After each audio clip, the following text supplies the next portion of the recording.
para viabilizar essa eleição. E eles ficaram chocados hoje, né, com o meu comportamento. Começou oficialmente, então, a campanha.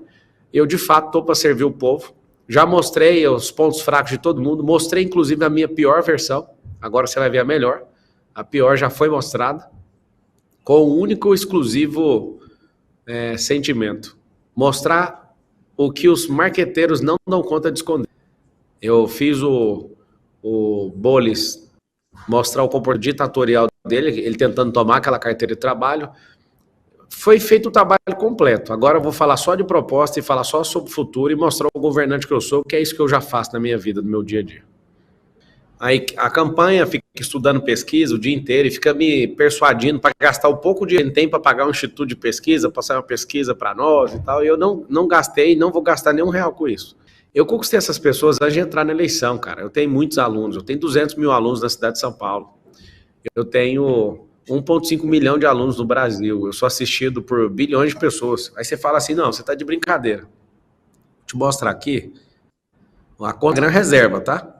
Essa conta do Instagram, é bom que todos vejam para entender o porquê que eu tô falando isso. Olha isso aqui, ó. Essa conta do Instagram, ela tem 3,5 bilhões de visualizações. Ó. Com 3,5 bilhões de visualizações, você tem um canhão nas suas mãos. É um canhão que é mais forte que diversos canais de televisão somados. É uma audiência descomunal. Sou a única pessoa do mundo que dá conta de postar 80 rios num dia. Lula, como é que o Brasil está com gente em situação... Você que fala isso, né? Falou na França, lá, através da sua esposa. 34 milhões de pessoas em situação de miserabilidade e fome extrema. Tá com fome, 30 milhões? Por que você deu 30 milhões de reais pro Bolis? Ou seja, essas pessoas não respeitam a nossa vida, não respeitam o nosso país. Esse fundão eleitoral é a legalização do mensalão, de Valdemar Costa Neto. Esses caras não nos respeitam. E aqui eu quero lançar um movimento. Gostando de Pablo Marçal ou não vote em candidato que usa fundo eleitoral. Dê uma resposta na urna para esses caras. Aí agora ele vai ter que aguentar, porque ele é a tchutchuca do PCC. Ele é o que eu não vou poupar. Não vou poupar porque foi um canalha comigo. E, de fato, eu só estou nessa eleição porque tiraram o Salles e não tinha ninguém de direita. De fato, tem um vácuo. Eu não iria participar dessa eleição. Eu estou no meu auge, humanamente falando, com as minhas empresas, com tudo que eu construí na internet. Eu estou no meu auge. Ou seja, não faz sentido nenhum eu mexer com política, só que eu tenho um coração voltado para o povo e eu não vou deixar essa cidade pro buraco, nem virar pó e ninguém cheirar essa cidade. Ô candidato, falando do futuro, como é que seria, com o Pablo Marçal prefeito, como é que seria a relação do senhor com o governador Tarcísio, que está dando apoio direto à campanha do Ricardo Nunes, aliás, está bem envolvido, engajado com a campanha do Nunes, e com o presidente Lula?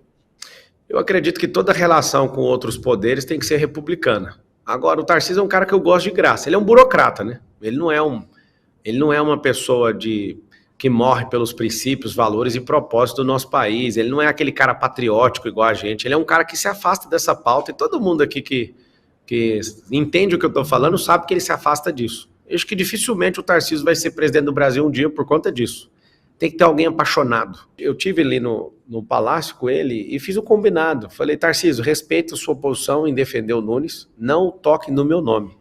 E eu falei para ele, 100% das vezes que você tocar no meu nome, eu vou devolver energia. Como ele falou pro Nunes que eu tô derretendo, eu vou deixar aqui, carinhosamente, provisoriamente, um apelido para ele, espero que não pegue. Ele é o Goiabinha, tá? Dupla Bananinha e Goiabinha. Goiabinha por quê? É verde por fora e vermelho por dentro. E espero que não pegue, Tarcísio.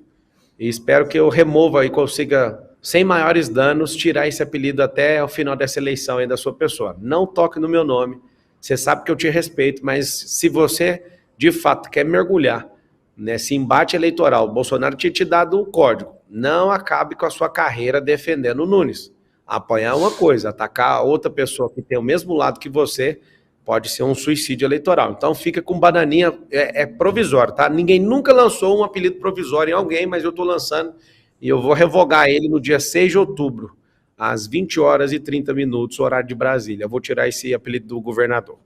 Eu quero te falar que se você votar no 28, pela primeira vez na história, em 470 anos de cidade, eu vou tratar a prefeitura como família e como uma empresa. Família para cuidar de quem não dá conta de cuidar de si mesmo, e como uma empresa servindo o principal cliente. Você vai ser um cliente de luxo, você vai ter a sensação de ser um cliente premium de um banco. Se você não for atendido a tempo, nós vamos te indenizar. Nesse cenário, o senhor se apresentaria como um possível candidato à presidência da República? O senhor cobiça essa cadeira de candidato da direita em 2026? E emendo uma outra pergunta. O senhor se compromete em, sendo eleito prefeito, a fazer os 4 anos de mandato na prefeitura? Eu vou servir por 12 anos na política nacional.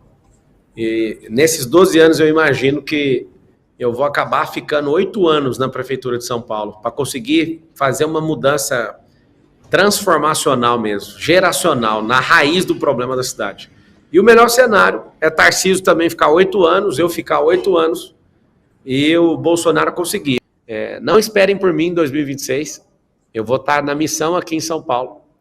E essa missão ela vai ser feita, de fato, um governo histórico, um governo austero, um governo higiênico, um governo que, de fato, vai devolver benefício para o povo. E aí nós vamos voltar a respirar e falar assim, o Brasil tem jeito. Porque no lugar mais complexo da América Latina e do Hemisfério Sul, né, teve jeito, então o Brasil agora vai decolar. E aí eu vou provar para todo mundo. E aí esperem por mim. Não sei na vez de quem que vai estar, se vai ser na vez do Bolsonaro, se vai ser na vez do Tarcísio, se vai ser na vez do Nicolas, é 2034. A gente de direita, a gente tem que ter uma alegria no nosso coração e ter uns 40 nomes bons, populares, como Nicolas, como Bolsonaro. Eu sou um neném ainda, né, que eu ainda não exerci nenhum dia de cargo público, apesar de ter sido eleito a deputado federal. Eu tive meu dia de deputado lá no Conselho de Ética, vendo logo o Bolis inocentando o Janones, que agora a PF não deixou passar. Graças a Deus, parabéns à Polícia Federal. Então, eu acredito de verdade que a direita tem que parar com ciúme. Eu vejo que tem um desespero, um ciúme. Ô capitão, ciúme de macho, logo você, capitão, para com isso. Eu estou aqui para te servir, a gente não precisa rachar a direita, dá um sossega-leão no Silas Malafaia aí. Ele tinha que estar gravando vídeo contra o Moraes, ele esqueceu do Moraes e está falando de mim todo dia, virou Netflix, virou Marçal Flix o Instagram do Silas, tudo porque vaidade. Relaxa, Silas, eu vou vencer aqui, não enche o saco aqui não, tá bom?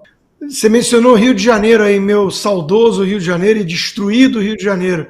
E mencionou o Silas Malafaia, que está muito próximo do Bolsonaro na questão toda do Alexandre de Moraes, mas quando o assunto é Rio, ele não tem defendido ramagem. Ele parece que aceitou já que é o Duda Paz mesmo que temos. O que você acha disso? Ele recebeu, não sei se foi ele ou foi outra Assembleia de Deus, mas eu vi a notícia que uma Assembleia de Deus recebeu R$1 milhão do Paz, né? E com R$1 milhão tem que ficar calado mesmo.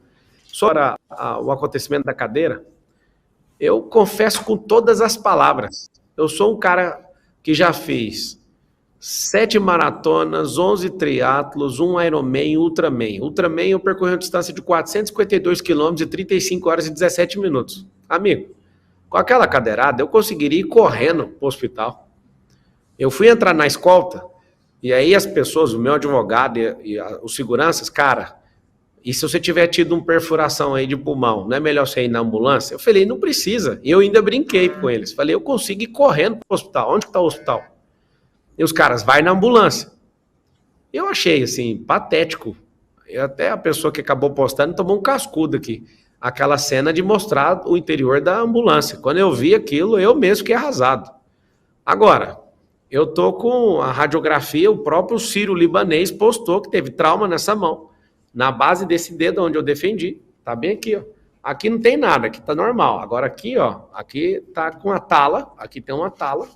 Isso aqui, cara, foi onde eu defendi a pancada. A segunda vez que ele arremessa, pega. Vamos ver aqui. Abre aqui pra mim, só pra mostrar o roxo aqui. Deixa eu ver se tem esse... Vamos ver aqui. Vamos abrir aqui, porque tem gente com ciúme de facada, agora tá com ciúme de cadeirada. Vou abrir aqui para você ver o 6º arco costal, que chama. Baixa só a tela aqui um pouquinho. Aqui, ó, tem uma manchinha aqui, ó, nesse lugar, não sei se vocês conseguem ver, ó. Uma pequena mancha aqui nesse lugar, lá no Sírio-Libanês. Se vocês quiserem, eu posso mandar para vocês, ó. O 6º arco plantar, ele deu uma fissura, não chegou a quebrar a costela, mas foi uma fissura no 6º arco plantar. Dá para ver uma pequena mancha? Vocês estão assistindo aí no Braddock? Dá para ver. Essa pequena mancha aqui. só de encostar, ela vai recuperar de 4 a 6 semanas.